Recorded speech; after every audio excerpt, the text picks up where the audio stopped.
Ndjekës Talmak Pres, mirëmbrëma dhe mirë se erdhët në këtë agora.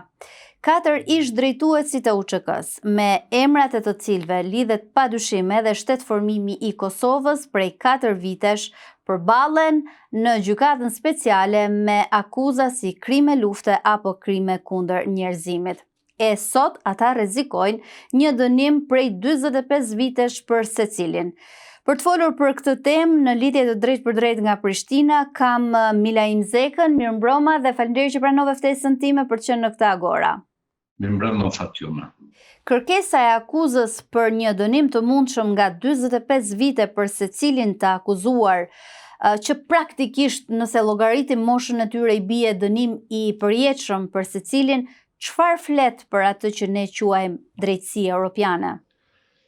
Shiko, këtë narracion ose këtë lupë psikologjike të cilën e ka bën prokuroria e gjykatës speciale, që për fat keq është prokuroria e Kosovës, edhe është gjykatë e Kosovës, sepse është prej fillimi është votuar nga Parlamenti i Kosovës, po e bëjnë me vetmin qëllim që në rast se krerët e ushtrisë çlirimtare të Kosovës do të dënohen me ka 15 vite burg atje, shqiptarët, ajo pjesa e hajvanatit, siç e quajnë Albin Kurti, me thonë, sa pak i dënuan se kanë mujt ka 45 vite me i dënu.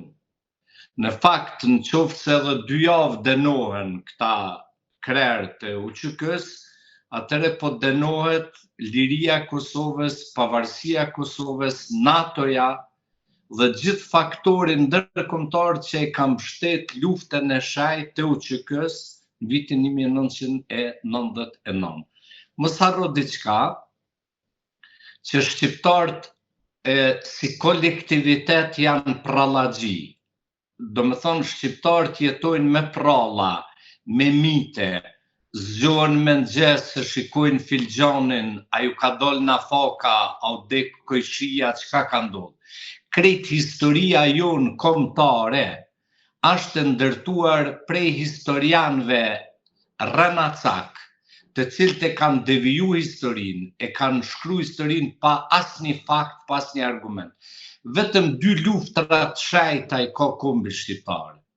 Luftën e Skënderbeut dhe luftën e shejt ushtrisë çlirimtare të Kosovës, e para luftë që ne kemi fitu, e vetmja luftë që ne kemi fitu. Do me thonë, ato historitë, jo Mit Sokoli, jo Sulejman Vokshi, jo ky, jo ai, ne gjithmonë kemi humbë. Dhe armiqtë tanë, Slavë, Serbët, Maqedonët, Malazezët, Bullgarët, Grekët, jo vetëm që na kanë vrarë, por ne kanë përdhunu edhe vorrezat e familjarëve tonë. Dhe kjo është lufta e parë që ne e fituam në mbështetje, do me thonë absolute të gjakut tonë edhe mbështetje të NATO-s. Tani që ta gjykosh, do me thonë, trurin e lirisë të Kosovës, që ta gjykosh Ismail Qemailin, njeriun që ka shpoll pavarësinë me 17 shkurt 2008-s, kjo ka mujt me ndodhë vetëm kombit shqiptar, që na ka ndodhë plot fatkeqësi tjera. Zoti Zeka, mbi çfarë bazash është ndërtuar akt akuza në këtë proces gjyqësor kundër ish drejtuesve të UÇK-s? Shiko, krejt në fillim u kriju ajo pralla magjike e shtëpisë verdh. Po shtëpisë verdh në Burrel. Këtë shpikje e bëri shërbimi sekret serb-rus me ndihmën e 2 gazetarëve të Shqipërisë, të cilët punonin në Birn, e Birni qendrën e ka në Beograd. Dhe këta gazetarë tani ndodhen si refugjat, kanë kërku azil politik në Kanada, mbi bazën e kësaj historie. Ashtu siç kanë kërku e kanë marrë azil politik në për shumë vende perëndimore, jo me qindra, po me mira shqiptar duke pretendu që janë të përndjekur nga ushtria çlirimtare e Kosovës mas lufte. Madje për fatin e zi të kombit shqiptar. Plot shqiptar janë paraqit edhe si serb, nga që e kanë njoftë edhe sërbishtën, janë paraqit edhe si rom, çka nuk kanë bën për të fituar strehim politik në për vendet perëndimore.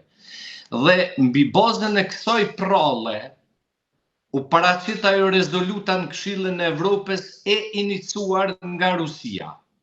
Pastaj u vendos Dick Marty dhe akuzat ishin tepër trona, tepër poshtruese, tepër thyse, që gjoja ushtarët e UÇK-s në Burrel janë kanë heq civilëve serb, ushtarëve serb, zonë rob gjatë luftës, janë kanë heq zemrën, janë kanë heq veshkt, i kanë marrë edhe i kanë shit pastaj në për spitalet e Evropës perëndimore.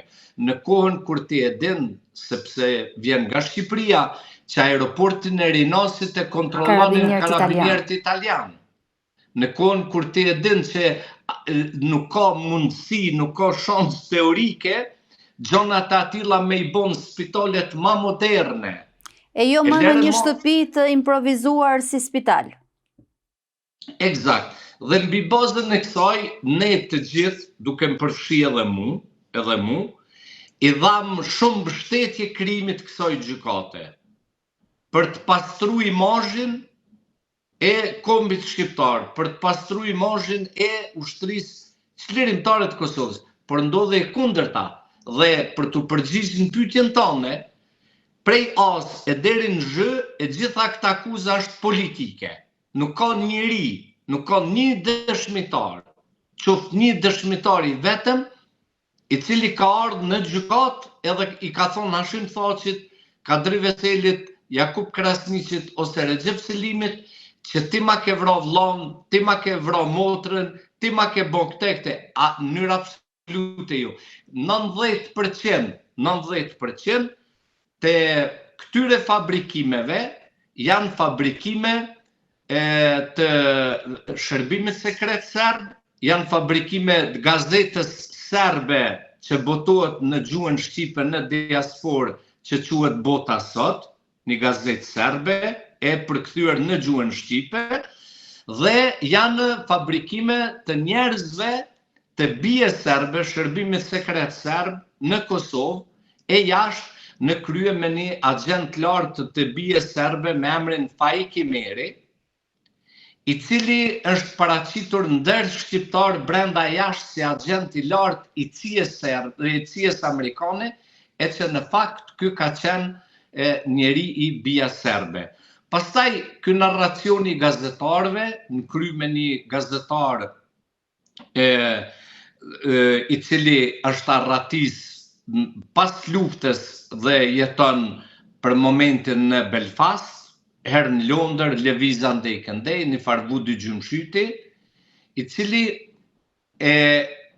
në për çdo prononcim të tij godet UÇK-n, godet njerëzit e luftës dhe realisht përçon tek shqiptarët çdo propagandë të zezë të Serbisë.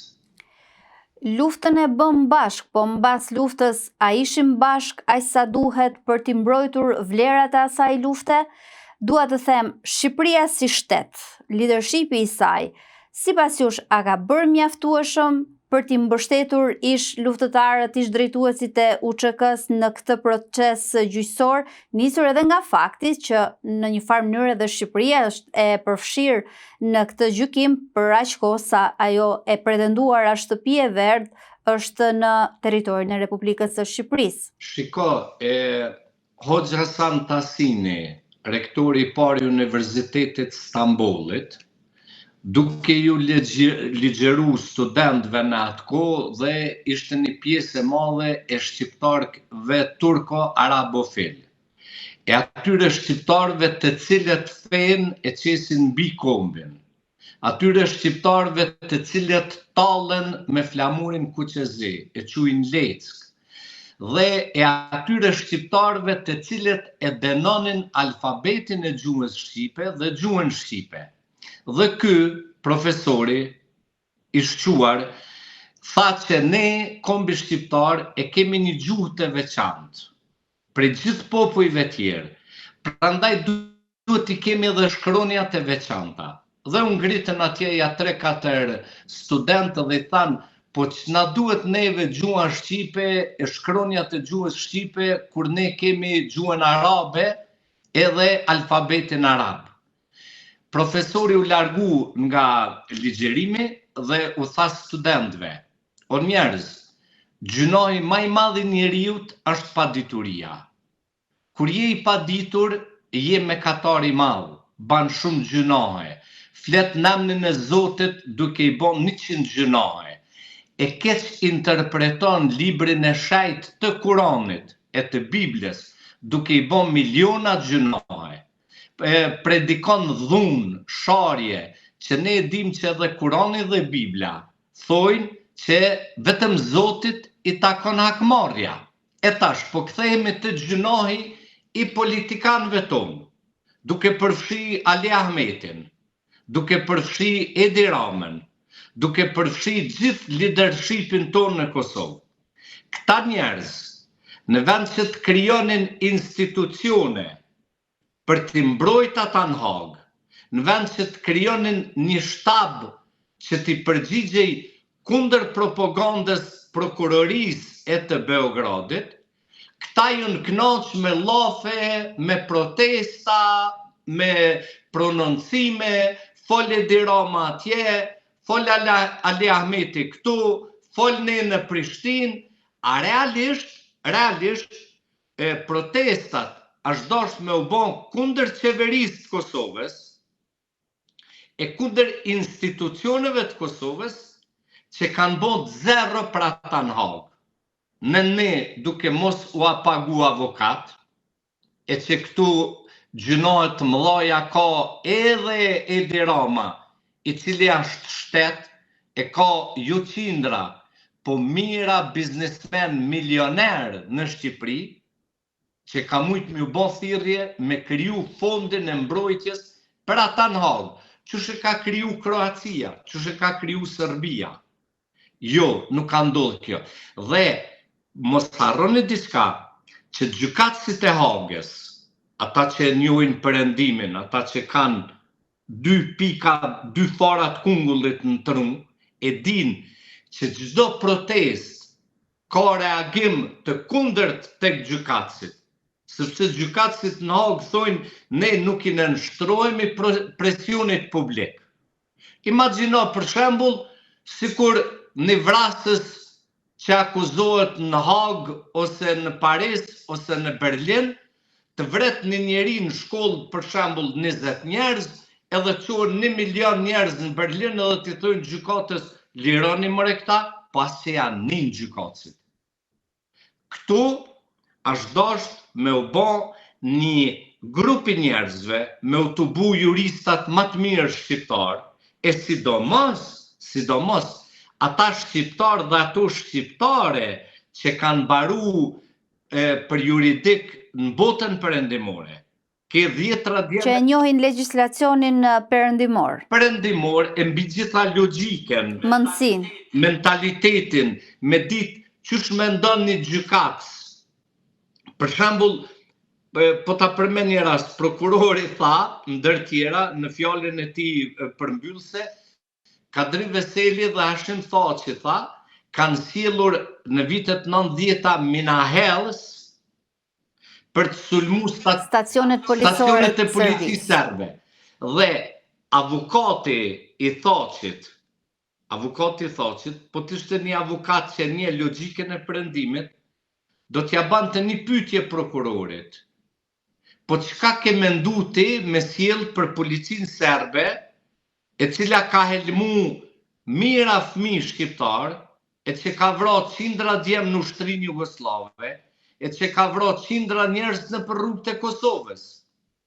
Çka ke mendu ti, do me thonë që në kohën e luftës dytë botërore, ushtarët që luftonin Hitlerin, me çka me i prit ushtarët e Hitlerit? Pa minahellës, me i prit me lule, do me thonë, do duhet bëj gjithmonë lidhja logjike, që trupi gjykues me kuptu që këta djemë e kanë luftu policinë e ushtrinë serbe, jugoslave për lirinë e vendit vetë.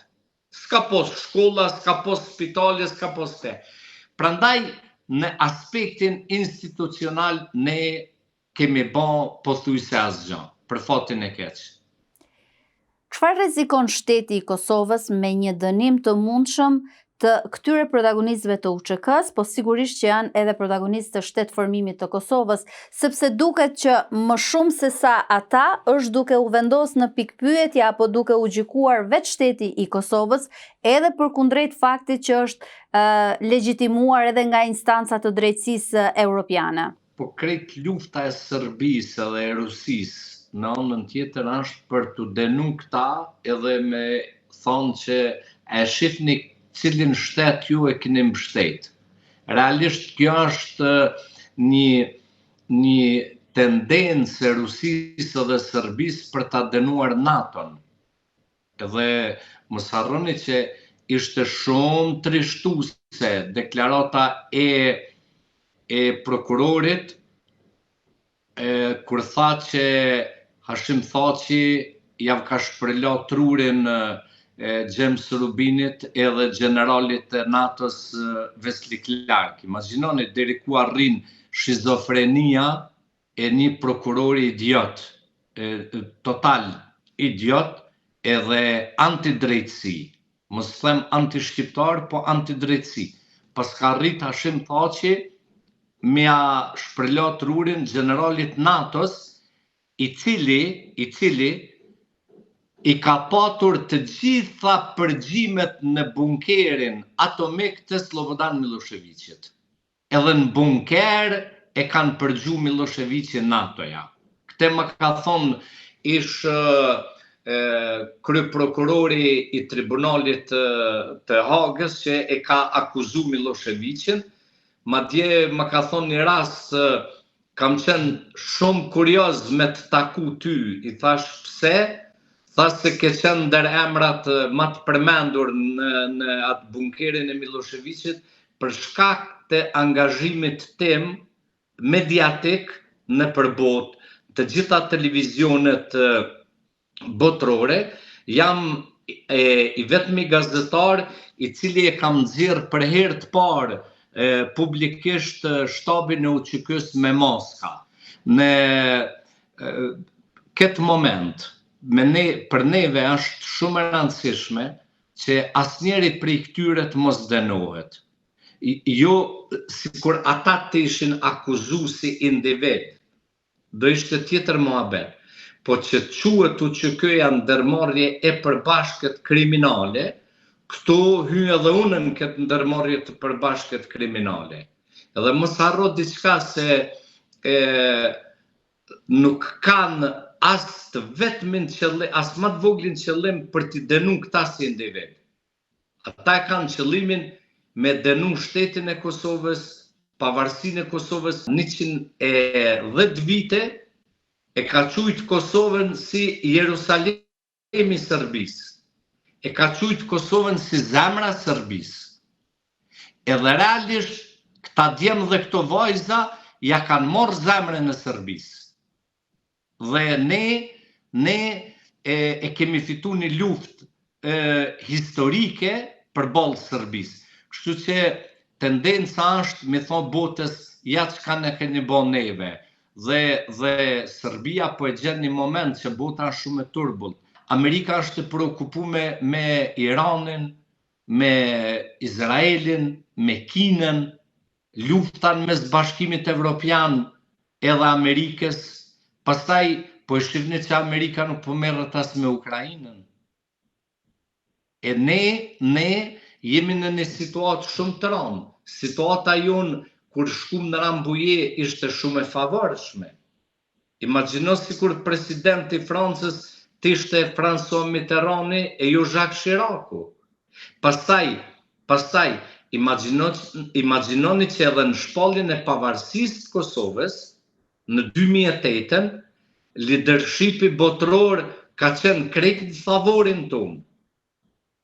Po të ishim në një situatë si që jemi sot, kur Kosova nuk do shpallej e pavarur. E përmendët Bashkimin Evropian, i përmendët Shtetet e Bashkuara të Amerikës. Në luftën Serbi-Kosovë, edhe Shtetet Bashkuara të Amerikës, edhe Bashkimi Evropian ishin krah Kosovës. Në një dënim të mundshëm, po prap në mes të Europës, a do ta sillte në një kontradikt me vetveten këtë drejtësi europiane, sepse i bie që edhe Amerika, edhe Europa në atë kohë pas kanë përkrahur një luftë të bërë nga një organizatë e tillë siç është duke u etiketuar Ushtria Shërbimtare e Kosovës. Amo perëndimi nuk funksionon sikurse ne. Për shembull, një lider perëndimor, Trumpi, ta zëm, nuk e ka problem me dalë dhe me thonë kjo ka qenë politike e Bidenit, kjo ka qenë politike e Clintonit, logjikat janë krejt ndryshe. Mund të dalë një lider tjetër atje Gjerman, thot po ashtu që ajo ka qenë politika e X personit, po kjo nuk është politika ime. Problemit e ne, unë mendoj, e vetëmja zgjidhje që ka mund me ndodhë në këtë vitin e fundit, e që unë qofsha i gabuar, po jam shumë i bindur që ka pas prapaskena për mos konstituimin e kuvendit të Republikës të Kosovës gjatë këtij viti, ka pas faktorë që e kanë shty Kosovën edhe klasën politike drejt një kaosi total, për shkak se ka ekzistu mundësia dhe ekziston mundësia që të nxirret një ligj i posaçëm, i cili e shfuqizon ligjin e dhomave të specializuara. Ekziston një mundësi që Kuvendi i Republikës të Kosovës ta nxjerrë një ligj identik për siç e ka nxjerrë për Ushtrinë e Kosovës. Ne kemi një ngërç të madh në Kushtetutën e Republikës të Kosovës që për ndryshimet kushtetutare duhet votojnë 2/3 e listës serbe, gjë që ata kurrë nuk e bojnë. Amo, qysh e kemi nxjerrë ligjin e posaçëm për krijimin e ushtrisë të Kosovës, pa miratimin e listës serbe, mund ta nxjerrim një ligj në Kuvendin e Republikës të Kosovës, ligj i cili e vën brenda kornizave juridike gjykatën speciale në Hagë. Një, që ta sjell selinë e kësaj gjykate në Kosovë. 2, që këta njerëz të gjykohen në Kosovë. 3, që burgun të gjithë të dënuarit ta vujnë në burgjet e Kosovës. 4, që avukati i popullit, imagjinoni se nuk ma merr mendja që dëgjues juaj edhe gazetarë shqiptarë në Maqedoni, edhe në Kosovë, e mos flas më në Shqipëri që hiç, nuk i dinë këto detaje që bashkë me dhomat e specializuara, është edhe avukati i popullit, jo i Kosovës, por është atje një italian. Pastaj ekziston një kushtetut e veçantë të cilës i përgjigjen dhomat e specializuara. Gjykata speciale është shtet mbi shtetin e Kosovës. Gjykata speciale është mbi parlamentin e Kosovës, mbi autin e popullit, mbi këshillin gjyqësor, mbi këshillin prokurorial. Po të ishte gjykata e Kosovës, praktikisht një shtet paralel. Jo, ma shumë se paralel, është mbi. Këshilli prokurorial i Kosovës nuk mund ta largojë një prokuror të Hagës. Këshilli gjyqësor i Kosovës nuk mund të përjashtojë një gjykatës të Hagës. Avukati i popullit të Kosovës nuk mund të bëjë asnjë reagim për maltretimin, për trajtimin njerëzor që javë kanë bo këtyre njerëzve në Hagë. Mjafton me i dëgju deklaratat e komandant të carit, e të familjarëve ti, që i kanë bo një trajtim njerëzor. Pastaj, imagjinore, presidentin e vendit tanë 4 vite rresht e kanë përgju në burg. Që së ndodhë, do thot, as në kohën e komunizmit, kur ke qenë të në burg, nuk të kanë përgju. Kanë përgju biseda private me gru, me djalin, me ato, me këto, të merë. Zoti Zeka, cili është mendimi juaj lidhur me qëndrimin zyrtar që ka mbajtur Kosova, lidhur me këtë proces gjyqësor dhe mbrojtjen e të akuzuarve në këtë proces? 6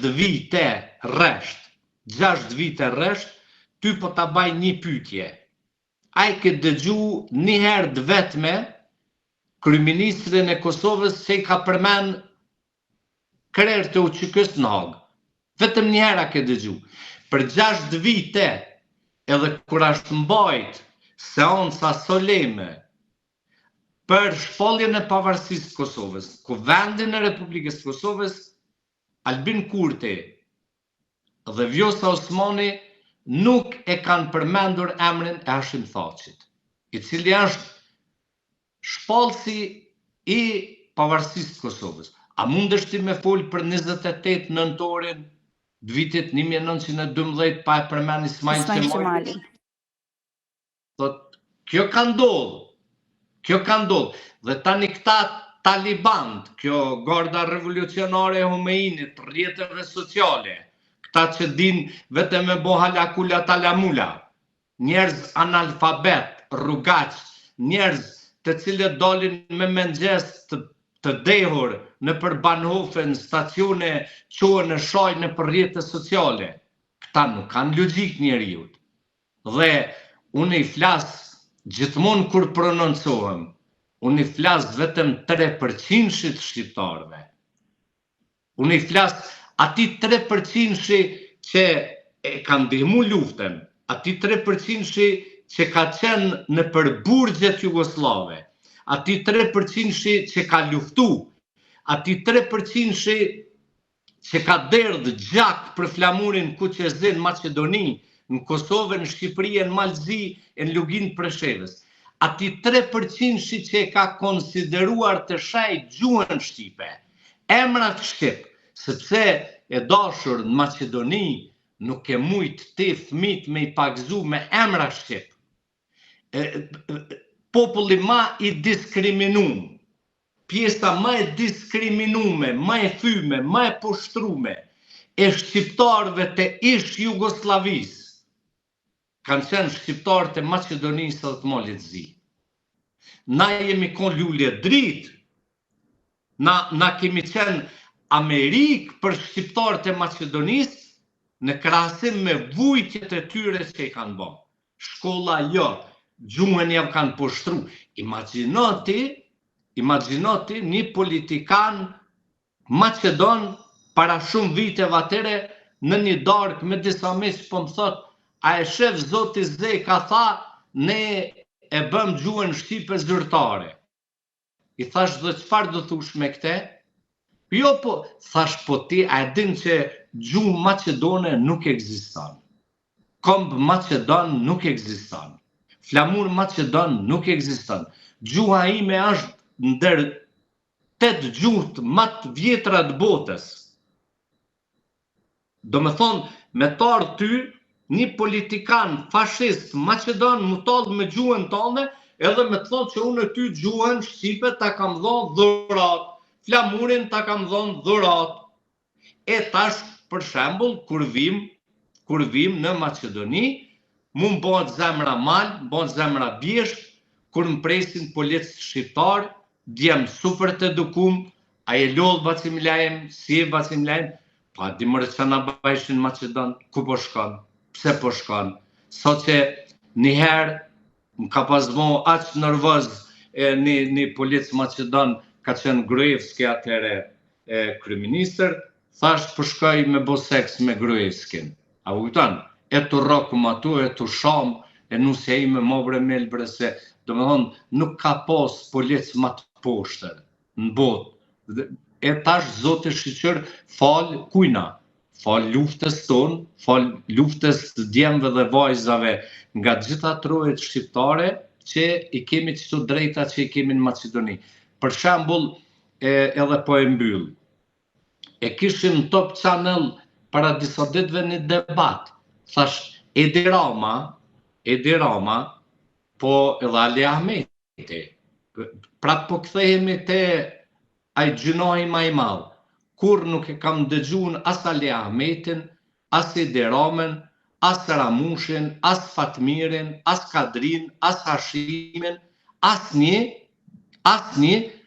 përpos meje që kam thonë edhe në foltoret parlamentit, edhe në prononcimet e mia, që shkomre mundësin librat e historisë nuk mësohet për UÇK-n, që shkomre mundësin librat e historisë nuk ka kapituj të veçantë për Adem Jasharin, që shmoren librat e historisë nuk mësohet figura Tahir Sinanit, që është mbas Adem Jasharit e Femilla Drovcit ndër figurat më të mëdha të kombit shqiptar, që shmore Tahir Sinani, njeriu që luftoi nga tropoja erdhin 3 luftra, e fëmijët tonë në shkolla nuk e din kush është Tahir Sinani, e tani dalin këta e plasin në për media e në për protesta, të mbrojmë vlerat UÇK-s.